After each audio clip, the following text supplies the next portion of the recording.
Y'all, I know he fine. I know he giving y'all all the fever that you need, but Karen cannot date Trey. What's good, y'all? She gets this Erica Vane coming to you right here on Erica Vane TV with another Sistas video. And in this one, we're going to talk about Karen and Trey and why they cannot get together. If you're new here, hit that subscribe button and turn on your bell notifications so you don't miss out on any of my sisters' content and conversations. I drop new videos every single day and you're not going to miss out. Feel free to share your thoughts in the comment section down below because I know that you will have some. And shout out to this subby and supporter who helped me flesh out my thoughts because we had a whole conversation about Trey in the DMs. I'm not going to reveal who it is, but you know who you are and I appreciate you. Now I am going to read the message just so that y'all have a little bit of context, and then I'm going to dive into all my reasons why Karen cannot date Trey. The message reads, "Hey sis, been watching your new videos and I wanted to ask you how you truly feel in detail about Trey. I know he's visibly young, looking 20s, kind of young possibly. Is that why you aren't a huge fan of him this quickly? You know that I am a Karen, as in Karen and Aaron fan, and I'm not coming up off of wanting her to end up with Aaron. But if Trey truly is a good young man, I'm willing to give him a semi-chance, I guess. I have a feeling he won't last, but with these new writers, who knows? Do you think relationships with a nice age gap can be successful? I know there's a lot of opinions on relationships like that. I feel like it's situational to the kind of people involved and just how big the age gap is. He saw from jump Karen's pregnant and it didn't put him off, which I guess may imply he makes good money and isn't the type to be against being with women who has a kid or two. But I understand if you aren't feeling him this quick because of how young he looks. Age gap relationships can be a wild card. Some are mature and financially stable for their age and others aren't. But you always have such a detailed and eloquent way of breaking things down. So I wanted to ask, what were you thinking in detail of Trey thus far? Since he is brand new, do you think he'll last? What do you think his purpose is in being brought into the 7th season by the new writers?" Okay, and this is some of what I said back. So there are quite a few reasons why I'm not really feeling Trey for Karen, and one of them is his age. But again, this is what I said. Number one, I don't believe women have to be interested in men simply because that man is interested in them. It's trite, unrealistic, and the driving force behind R-word and non-consent culture in men because they expect mutual interest just because they are interested.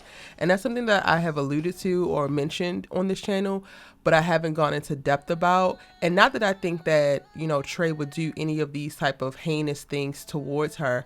I just think that we are subtly coaxed in media to basically adopt certain beliefs, certain understandings, certain mindsets that basically set the stage for women to be in compromised positions.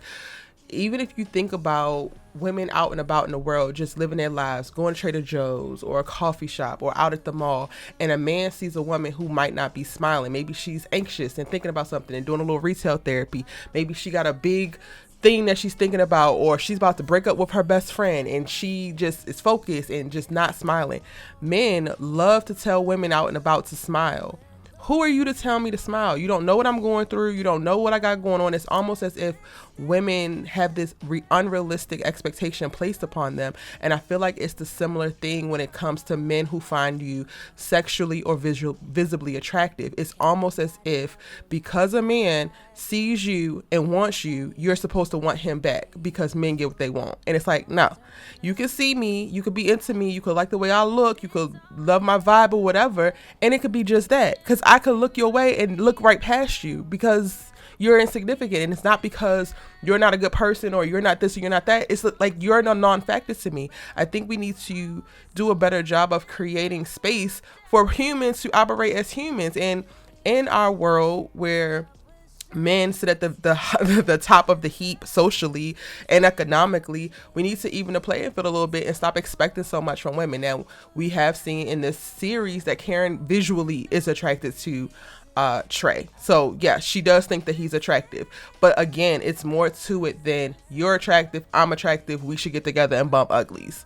Okay, and let me get into the rest of the points before I get back on the soapbox. I also said he's a delivery boy, and no shade to my blue collar brothers, but I don't want her starting over with a younger Zach. He seems nice, polite, and charismatic, but I'm sure Zach was all of that at the beginning. His UPS check is not going to cover her bills, and not that they have to, but not being on the same level financially while also having a huge age gap and no prospects for anything else that could rapidly accelerate him in reference to economic growth. It doesn't make sense. I'm just asking why. I also don't believe in falling for pretty faces. Some of the best poisons are put in the prettiest bottles. Ultimately, what can he do for Karen? What about him should appeal to Karen aside from his looks? Most importantly, how much labor will Karen have to do in this particular relationship? Those are all the questions that come up for me immediately. So he can be attractive and nice, but I just don't see it when it comes down to providing specifically what Karen needs.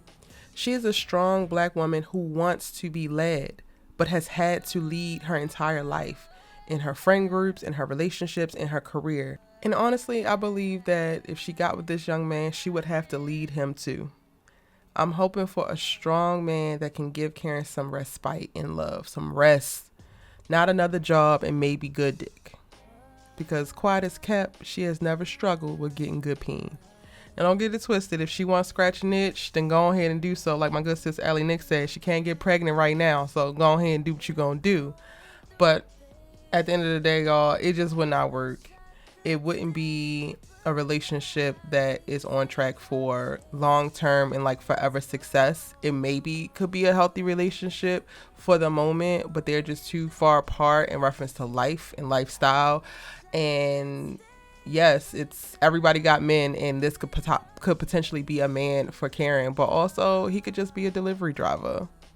I loved on one of our episodes of Our Sister's Keeper when he came up, and I made the connection of he gives the energy that Ivan on Living Single gave to Khadijah, the young journalism delivery carrier boy who was just so in love with Khadijah from the jump, but he was just so young, and Khadijah never thought twice about him. Clearly he's fine, he's charming, he's funny. She winds up giving him a job. They have really great interactions, but it doesn't go any further because Khadijah knows the level that she's at and Ivan knows the level that he's at, and y'all were never going to work. It was just never going to happen. And I feel like that's the same thing in reference to Trey. I would love to continue to see him in the series and him to provide that, you know, energy, because one of the things that this person also mentioned as we continued on in conversation is she likes seeing Karen desired, because the show does a really great job of painting Karen out to be a villain, and she doesn't get the same that the other characters get in reference to like men just so visually and actively desiring her. So it kind of feels like, oh, she's not desirable, but she definitely is. And I agree that the Trey character could provide a constant state of like, Karen is fine. Karen is glowing. Karen is that I would love to sleep with her. And if that's all he's there to do, I would totally be here for it. I just don't think that she should take him seriously. I don't think that she should put too much energy into it. I love where her mind and her head is before Zach comes into this damn salon acting a monkey fool. She's on track. She's moving towards her future in a very positive and progressive way. And I love that for her. And no tenderoni Trey or any other man is going to come in and distract. Okay, so there it is. Some of y'all asked me to do the Trey video. Again, shout out to the subby in the DMs who helped ask me a bunch of specific questions, which made me give them these answers because I had no idea what I was going to say in the video. But those are all my thoughts around Trey and why it wouldn't actually work out. Let me know yours in the comment section down below so we can keep the conversation going. It's your good sis, you Let's Talk TV with. I appreciate you so much for listening. And YouTube thinks that this is the perfect video for you to watch next because you know we got a lot of them right here.